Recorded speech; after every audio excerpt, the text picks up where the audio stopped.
The Galactic Council had classified humans as adorable upon first contact, harmless, curious creatures with limited technology and an endearing tendency to bond with anything that moved. For decades, this assessment had kept humanity on the sidelines of interstellar politics, relegated to minor trade agreements and tourism. Captain Alex Morgan stood on the bridge of the Pathfinder, staring at the massive warship that blocked their path to the mining colony on Proxima B. The vessel belonged to the Vespari Collective, insectoid beings known for their aggressive territorial expansion. What the Vespari didn't know was that humanity had changed. "Release the Night Stalkers," Alex ordered, voice steady. Lieutenant Reed nodded. Launching containment pods 1 through 5. 5 obsidian pods shot toward the Vespari warship. The aliens, expecting conventional weapons, didn't bother to intercept the small objects. Their mistake. The pods cracked open, revealing creatures that resembled earth wolves, but with sleek armored hides and 6 eyes that glowed electric blue. Humans had discovered these predators on a distant moon and, true to form, had bonded with them, trained them, enhanced them. Night Stalkers deployed and breaching hull, Reed reported, monitoring the feed. Vespari internal defenses activating. Alex smiled grimly. They won't help. The Vespari ship's engines flickered as chaos spread within. Night Stalkers were immune to most energy weapons, could survive in vacuum for hours, and had been genetically modified to track and disable ship systems with uncanny intelligence. "Captain, we're receiving a distress signal from the Vespari ship," Communications Officer Lee announced. "Tell them surrender is their only option," Alex replied, "and inform Proxima Colony that relief is incoming." This was the new humanity, no longer the adorable species that had first ventured into the stars. The galaxy had underestimated humans' most dangerous trait, their ability to bond with other species, to understand them at a fundamental level, and to work alongside them as partners. Dr. Tom Walker moved carefully through the dense jungle of Epsilon Eridani C, accompanied by 2 floating orbs that pulsed with bioluminescent blue light. The Lumina, as humans had named them, were native to gas giants but had been adapted to survive in various environments.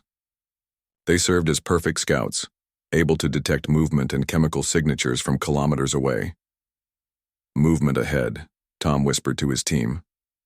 The Lumina sensed 4 Traken hunters. The Traken were notorious for poaching endangered species across the galaxy. Today they were hunting the last remaining shimmer-scale dragons on Epsilon Eridani C. "Deploy the Whispers," Field Agent Jackson ordered. From specialized containers, tiny creatures resembling dragonflies emerged, but with translucent bodies that bent light around them, another species humans had bonded with and trained. The Whispers flitted silently toward the poachers, each carrying a microscopic dose of paralytic toxin. Minutes later, 4 Traken collapsed, temporarily immobilized but unharmed. "Conservation. Corpse, you are under arrest for violating Galactic Wildlife Protection Act," Jackson announced as they approached the fallen poachers.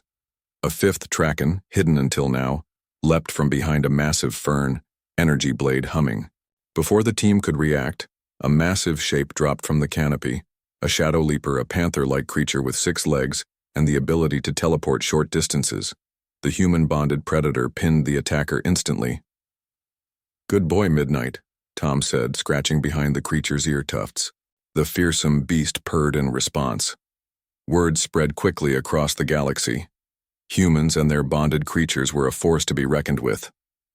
The Galactic Council chamber buzzed with nervous energy as Ambassador Dana Park took the podium. Representatives from 37 spacefaring species watched with a mixture of fear and fascination. "Humanity understands your concerns," Dana began. "In just 20 years, we've gone from being considered a minor species to establishing the Interspecies Ranger Corps, the most effective peacekeeping force in 3 sectors." The Zorban delegate rose. "Your rangers and their creatures intervened in our civil conflict without permission. They responded to a distress call from civilians trapped in the combat zone," Dana replied calmly. "Our rangers and their bonded partners evacuated 10,000 of your people from certain death. Would you have preferred we ignore their pleas?" The Zorban sank back into his seat. Humanity's gift isn't technology or military might, Dana continued. It's empathy, the ability to form bonds with other species based on mutual respect and understanding. What the galaxy initially mistook for weakness is our greatest strength. On cue, a small creature resembling an earth fox but with iridescent scales instead of fur trotted to Dana's side. Ember, her bonded firefox, was a living testament to humanity's unique relationship with alien species. We propose the establishment of a new division within the Galactic Council, the Department of Interspecies Affairs. Its mission will be to identify intelligent or semi-intelligent species throughout the galaxy that might benefit from partnership with sentient races. Wow. Council chamber erupted in debate. Some species feared this would give humans too much influence. Others saw the potential benefits of human-style bonding with compatible creatures. As the arguments raged, Dana smiled down at Ember, who nuzzled her hand affectionately. The galaxy was beginning to understand. Humans were neither adorable nor fearsome. They were something far more significant. They were change-makers, bridge builders between the countless forms of life among the stars, and that made them the most important species in the galaxy.